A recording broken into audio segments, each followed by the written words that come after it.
Alhamdulillahilladzi anzalal Qur'an hudan linnas wa bayyinatin minal huda wal furqan.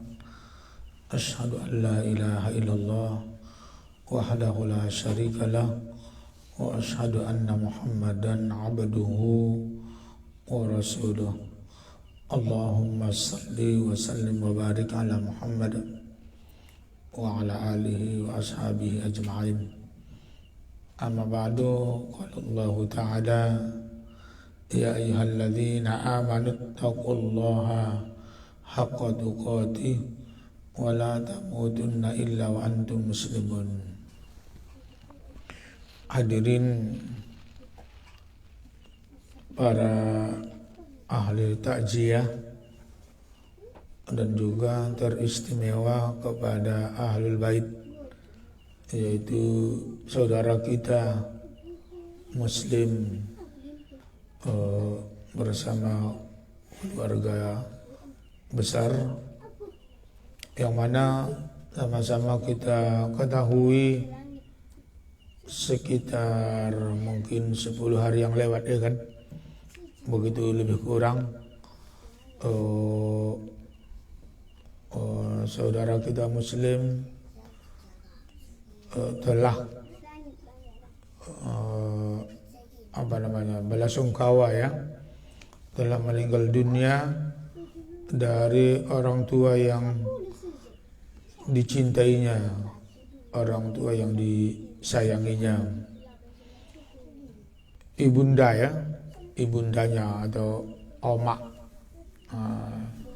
Memang usia sudah lanjut, ya, sudah 90 lebih. Begitu telah pulang ke rahmatullah sekitar 10 malam yang lewat. Aturan takziah ini memang harus secepatnya begitu, tapi karena disambut dengan acara ketua kita yaitu Pak Norlen, sehingga acara ini terlambat begitu, ya, baru terlaksana malam ini, ya, yaitu malam Sabtu. Juga pada malam hari ini adalah malam ta'lim juga, ya, malam ta'lim berbahasa Arab. Jadi para hadirin rahimakumullah, yang pertama sekali puji syukur kita senantiasa kepada Allah Subhanahu wa ta'ala, karena Dia adalah Allah, Tuhan yang menciptakan langit dan bumi dan menciptakan kita semuanya, dan juga telah memberikan taufik hidayah kepada kita berupa iman, keyakinan, dan keislaman, dan juga memberikan kepada kita ilmu. Dengan itu semua kita semoga menjadi orang yang istiqomah di dalam syariat, di dalam din, di dalam agamanya. Selawat dan salam kepada Muhammad Rasulullah sallallahu alaihi wasallam, manusia yang terbaik yang sengaja diutus Allah ke permukaan bumi untuk menuntun, mengarahkan, dan menyelamatkan kita dari kebodohan, dari alam yang sempit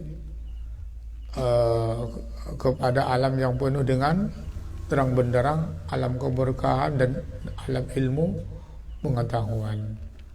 Jadi tidak bosan-bosan, tak jemu-jemunya kita selalu berselawat kepadanya dan menafaktilasi perjuangannya. Hadirin rahimakumullah, pada malam hari ini adalah malam takziah yang sengaja kita tempa kemari. Di samping kita bertakziah, tujuan daripada takziah begitu, yaitu teringatnya kita akan kematian. Jadi artinya tak cuman hanya ziarah saja kita ke kuburan, tetapi malahan bertakziah ke rumah yang ditimpa balasungkawa juga membuat peringatan kepada kita tentang kematian ini. Dan ketahuilah hadirin rahimakumullah, kematian ini pasti terjadi. Kematian ini pasti mendatangi seseorang. Setiap yang bernyawa, baik jin maupun manusia, binatang, hewan, termasuk juga tumbuh-tumbuhan akan didatangi oleh kematian ini. Dan kematian ini tak bisa dielakkan, tak bisa kita lari daripadanya. Aina ma takunu yudrikkumul mauta walau kuntum fi burujim musayyadah. Kemana saja kamu berada, yudrikkumul mauta, kematian itu pasti mendatangi kamu. Walau kuntum fi burujim musayyadah, walaupun kita berada masuk ke dalam peti yang rapat lagi terkunci, kematian itu pasti datang kepada kita. Dan firman Allah lagi tentang kematian itu tak bisa dielakkan. Kullu nafsin za'iqatul maut. Setiap yang bernyawa, setiap yang punya roh, yang ada rohnya, walaupun lahirnya 1 menit,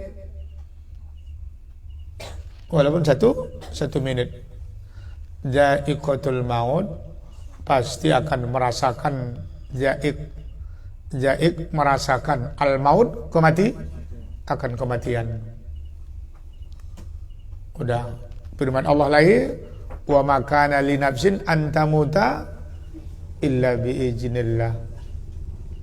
Wa ma kana li nafsin, dan tidak adalah bagi satu jiwa pun an tamuta akan merasakan kematian illa bi iznillah, kecuali dengan izin Allah. Jadi ayat ini menceritakan pula namati tadi yang bertindak tentang kematian tadi adalah adalah izin Allah. Ayat yang 2 di atas tadi menceritakan setiap yang bernyawa pasti mati, pasti mengalami kematian. Jadi pertanyaannya, siapalah di antara kita yang takut dengan kematian? Toh kematian tadi pasti akan mendatangi kita. Dan kematian tadi di tangan Allah. Artinya apa? Tak ada satupun yang berdaya bisa melarikan diri dari kematian, sekalipun dia orang kaya. Orang kaya punya harta, kurasa tak ada yang melindihi kekayaan Korun, mati. Tidak ada yang melindihi tingginya pangkat, yaitu Fir'aun. Saking tingginya pangkatnya, diakunya dirinya Tuhan. Begitu juga hebatnya kekuasaan, perbendaharaan dunia di tangan dia, hebat. Siapa itu? Namrud. Mati juga. Oh, mungkin kalau kafir itu dia tidak juga. Nabi Sulaiman, betapa hebatnya Nabi Sulaiman alaihissalam, mati juga.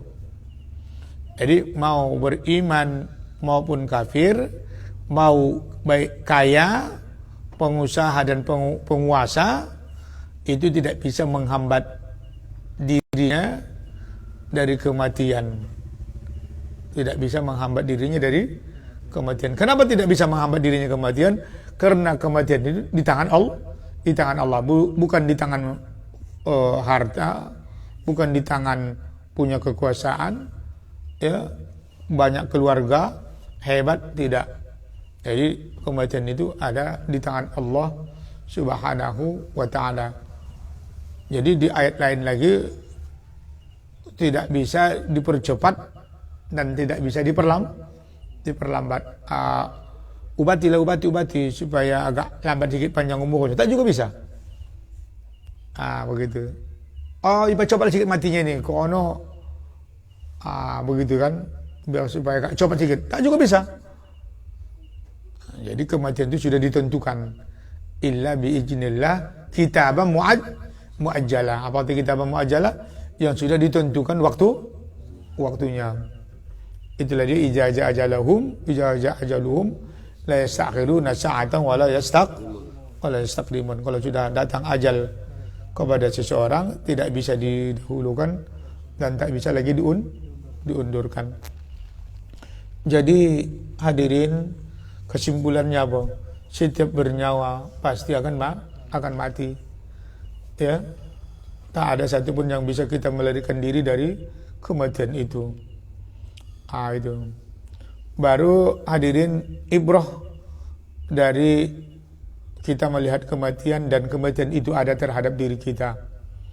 Allah Subhanahu wa taala linabluwakum ayyukum ahsanu amala. Itu dibuat oleh Allah sebagai ujian terhadap diri kita.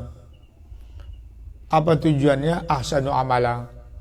Biar supaya kita membaguskan amal. Supaya kita beramal. Sudah beramal, dibaguskan pula amal. Itulah tujuannya.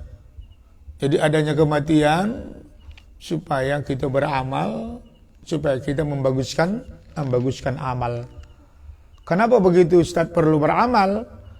Karena kematian di dunia ini sementara, kematian awal. Jadi sebelum kita ada di rahim ibu, mati, lalu hidup, lalu mati. Jadi ini mati lagi. Jadi habis mati nanti hidup lagi. Itulah nanti namanya hidup abadi. Dengan karena kan adanya hidup abadi yang namanya di istilah dalam Al-Quran namanya akhirat. Ada namanya hari berbangkit. Ada namanya nanti padang mahsyar, ada pula namanya nanti surga atau neraka, maka disuruhlah kita untuk beramal. Kalau bolehlah tak ada akhirat, tak ada kiamat, tak ada surga dan neraka, betapa ruginya kita beramal hari ini. Capek-capek awak, bukan ada lagi kehidupan nanti.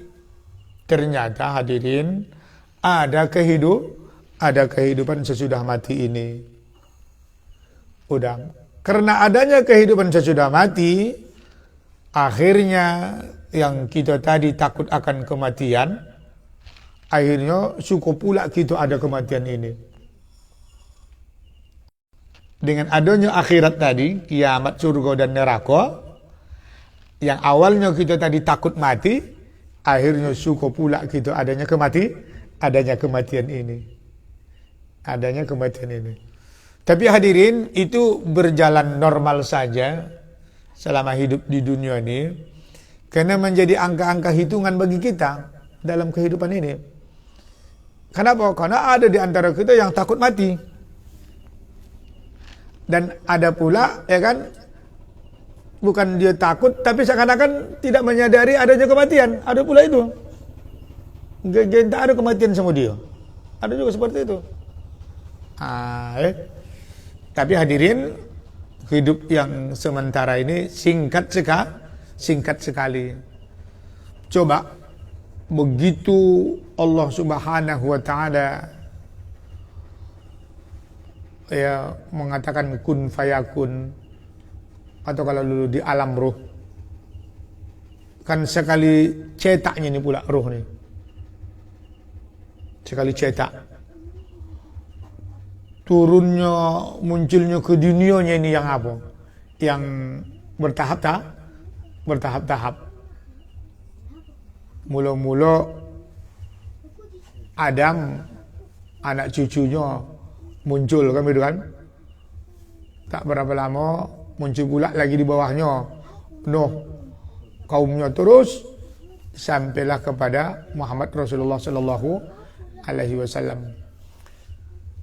Jadi hitungan-hitungan angka mulai dari sejak terbentang dunia sampai nanti bakal kiamat dunia, hancurnya alam semesta, kiamat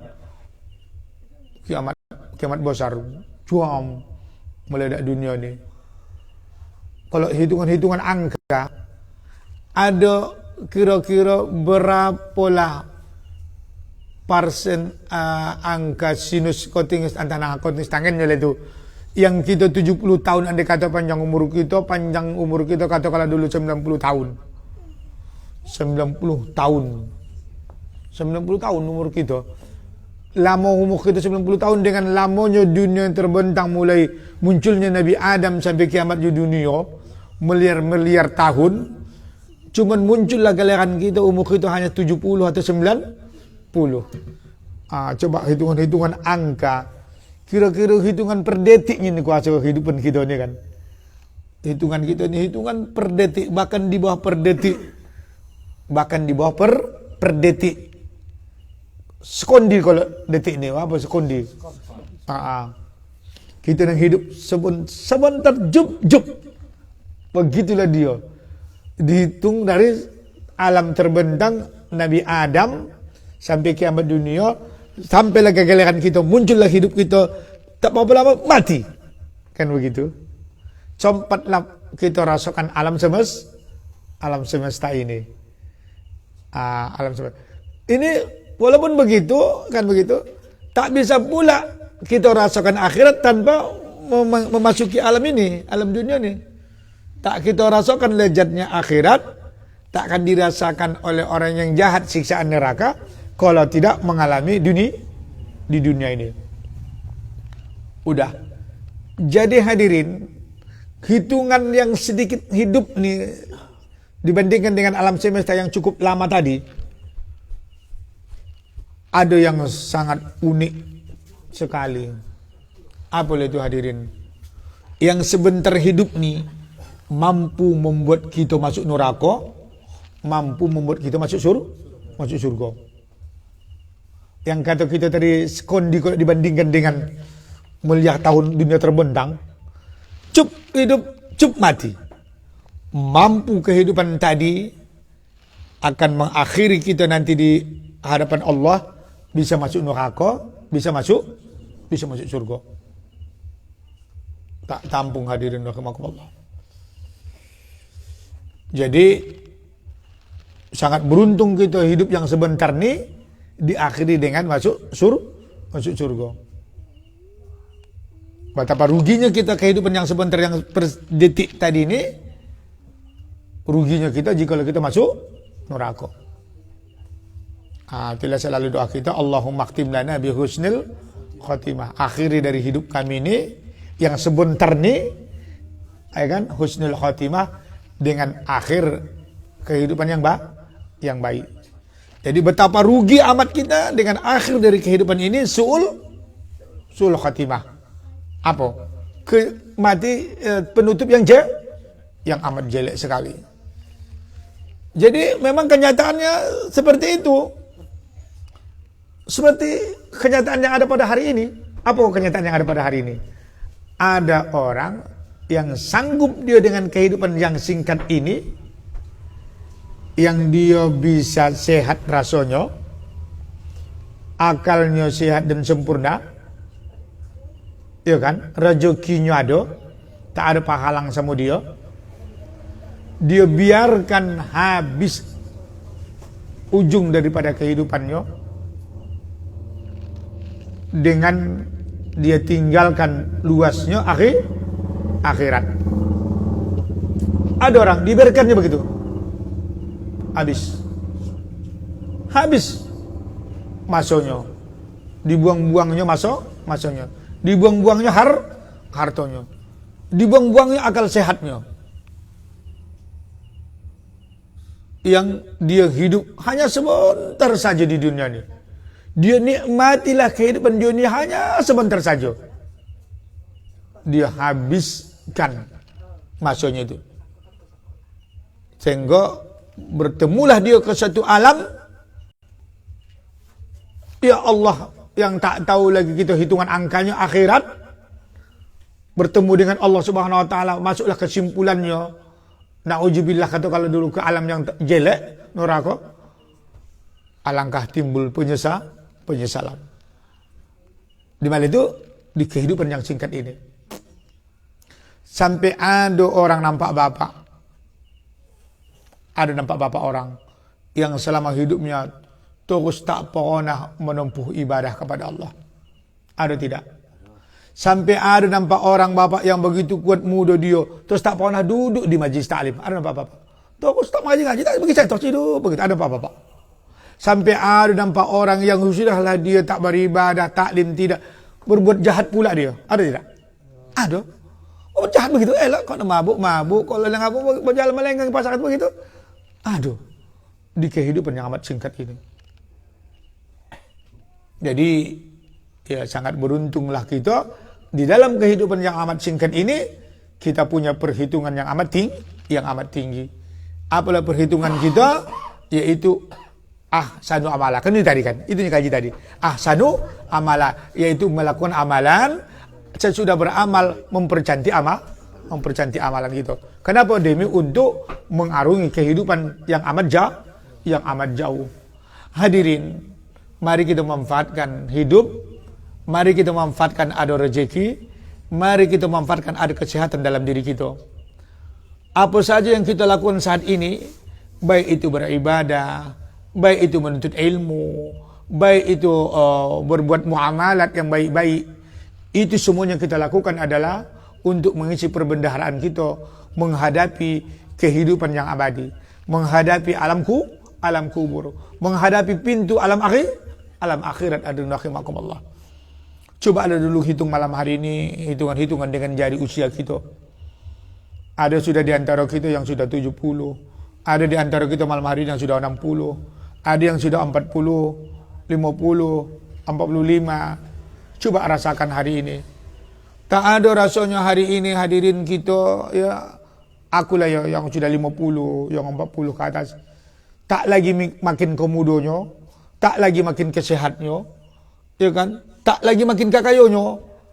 Sudah mulai terasa diobati di bawah, sakit di tengah-tengah. Diobati di tengah, sakit di atas. Ya kan? Tak ada lagi, udah begitu sakit-sakitlah terus sampai menuju kematian kita. Apa lagi yang hendak kita banggakan? Apa lagi yang hendak kita mogah-mogahkan? Tak ada lagi hadirin rahimakumullah. Jadi begitupun mari manfaatkan kehidupan yang singkat ini. Kenapa? Karena sudah nampak kita di hadapan kita berjatuhan. Teman-teman kawan kita, akrab kita sudah nampak berjatuhan di hadapan kita. Orang tua kita sudah nampak berguguran di hadapan kita. Kadang-kadang sedihnya kita, apapun tak ada yang dibawa orang tu. Hartanya dulu yang dia umpamanya, kata kalau yang dipelit-pelitkannya, yang dilindung-lindunginya, yang dia takut diambil orang, dirondok-rondokkannya, yang hitungan jumlahnya, sampai-sampai ya kan, wah tak tampung, kemana tempat dia bercerita, punya aku bagiin ke sana. Begitu dia udah mulai tergeletak, tak usah lupa cerita tergeletak tua, tergeletak muda saja mulai sakit, masuk angin, sudah tak terbayang lagi awak entah di mana letak kunci, entah di mana letak apa awak, letak kereta awak, letak kunci mobil, tak tahu lagi awak, masuk angin saja menyosak.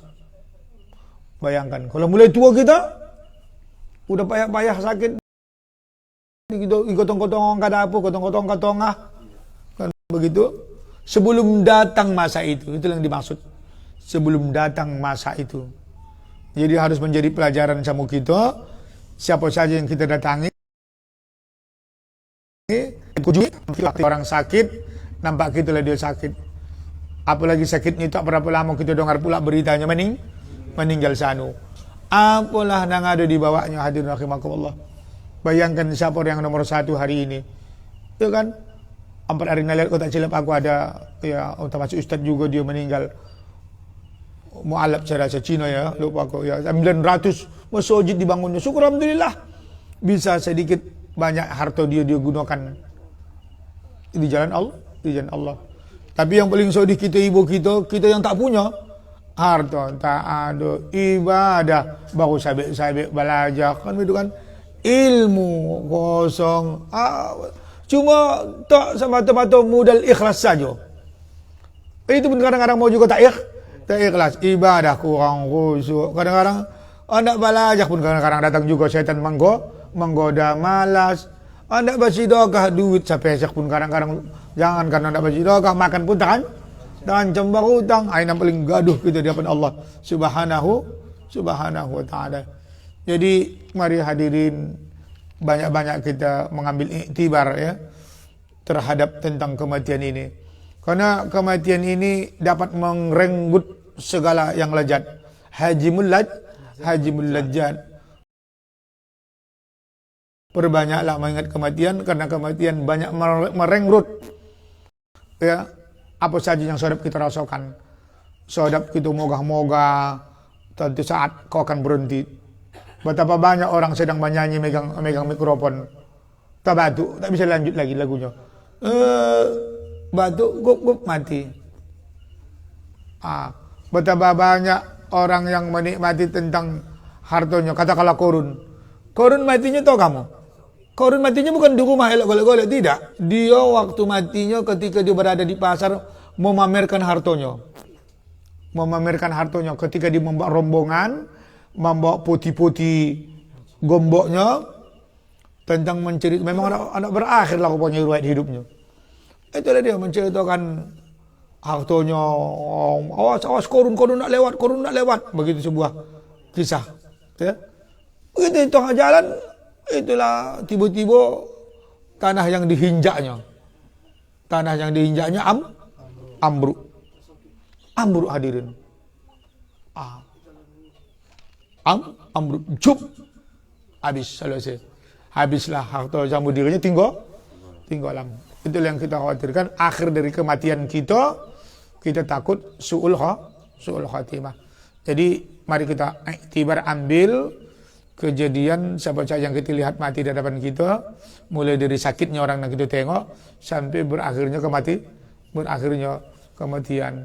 Dan kita tak tahu hadirin kematian kita ini sedang di mana.